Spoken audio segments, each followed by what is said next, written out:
नमस्कार दोस्तों, स्वागत है आपका हमारे YouTube चैनल स्टोरी स्टेशन पर। दोस्तों, हम अपनी वीडियो से आपका ज्ञान बढ़ाते हैं, तो सब्सक्राइब जरूर करिएगा। पिछले एपिसोड में आपने जाना कि कुबेर से पुष्पक विमान छीनने के बाद कैसे रावण के पंख लग गए और कैसे वो पहले से भी ज्यादा घमंडी होने लगा।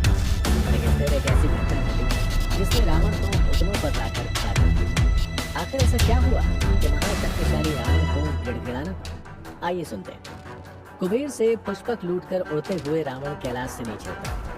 पुष्पक पर बैठा रावण मतवाले हाथी से झूम रहा था, जैसे उसने तीनों लोग जीत लिए। उसका विमान सरकंडों के घने जंगलों से गुजरा, जहां शिव पार्वती के बड़े बेटे कार्तिकेय का जन्म हुआ। वहां से आगे निकलते ही पुष्पक विमान रुक गया।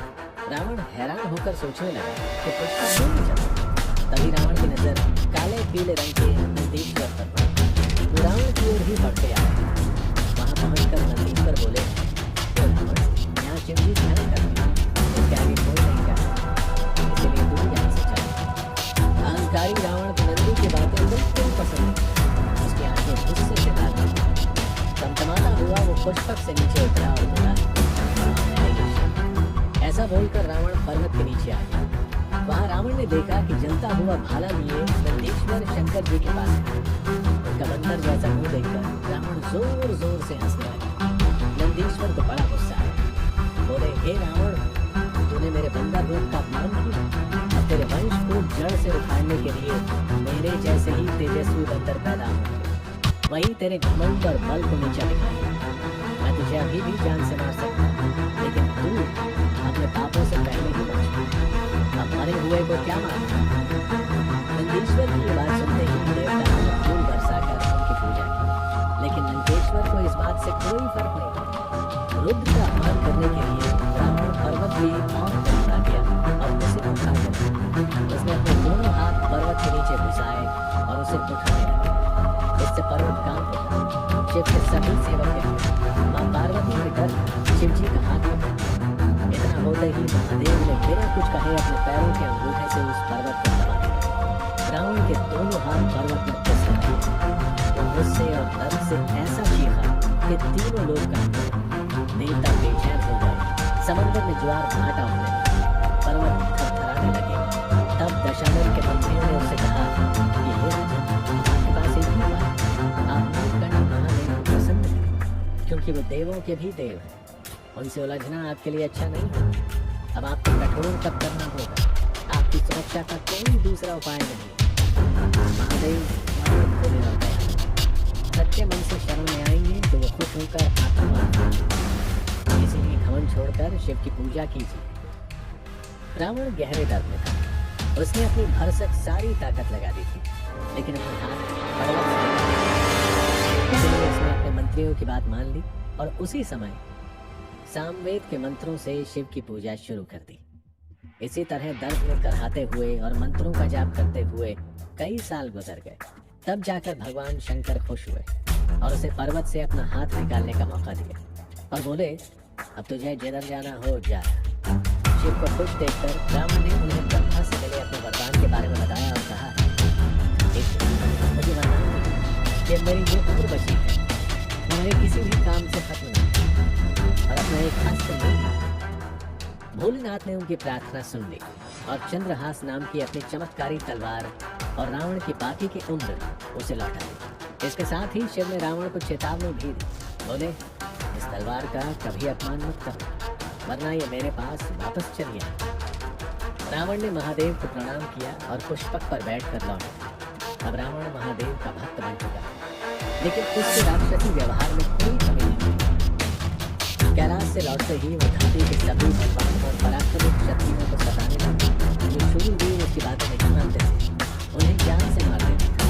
जिन्हें जान बचानी थी, उन्हें रावण के आगे झुकने थे। अब रावण को रोक सकने वाला धरती पर कोई भी नहीं थे।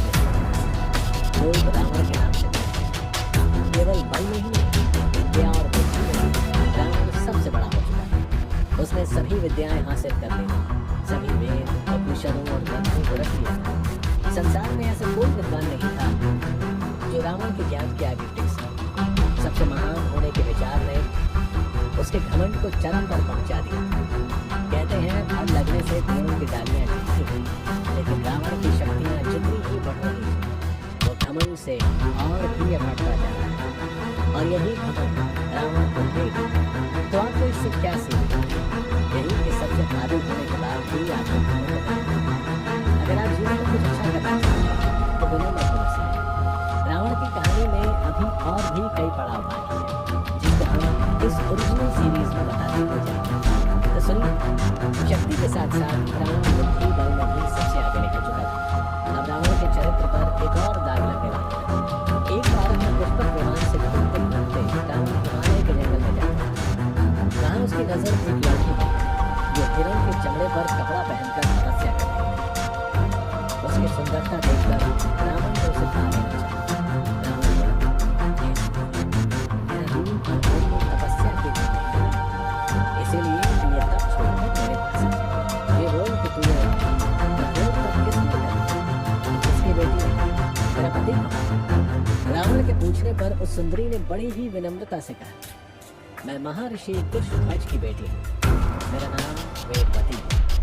मुझसे विवाह के लिए कितने ही देवता, गंधर्व, यक्ष, राक्षस और नाग मेरे पिता से मिले और प्राप्त नहीं, लेकिन मेरे पिता चाहते थे कि उनके दामाद केवल श्री हरि विष्णु, कोई दूसरा नहीं। इस बात से नाराज डरते शुंभ ने मेरे पिता को सोते समय मार डाला।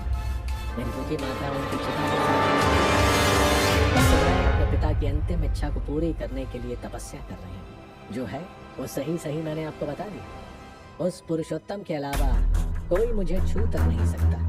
तो हे रावण, तुम चले जाओ। मैं अपने तप की शक्ति से सब कुछ जान सकती हूँ, इसीलिए मैंने तुम्हें और तुम्हारे मन में जन्मी पाप भावनाओं को भी जान लिया। सुंदरी की बात सुनकर रावण गुस्से में विमान से उतरा और उसके संग जोर जबरदस्ती करने लगा। रावण विष्णु के लिए थोड़े बोल बड़बड़ाता हुआ उस लड़की को बालों से घसीट तभी तपस्या की शक्ति से वेदवती के हाथ तलवार हो गई। उसने अपने उन्हीं बालों को काट दिया जिससे रावण उसे घसीट रहा था। उसी समय अपने गुस्से से उसने आग जलाई और रावण को धिक्कारती हुई उस आग में उतर गई। जलते जलते वेदवती बोल रही थी, एक पाप आत्मा, तेरे अंत के लिए मैं फिर जन्म लूंगी। मैं तुझे श्राप दूंगी तो मेरी तपस्या बेकार होगी। अगर मैंने कुछ भी पुण्य किया होगा तो किसी अच्छे घर में फिर से जन्म लेंगी और श्री हरि को ही अपना पति चुनेंगी। ये कहते कहते वेदवती भस्म हो गई।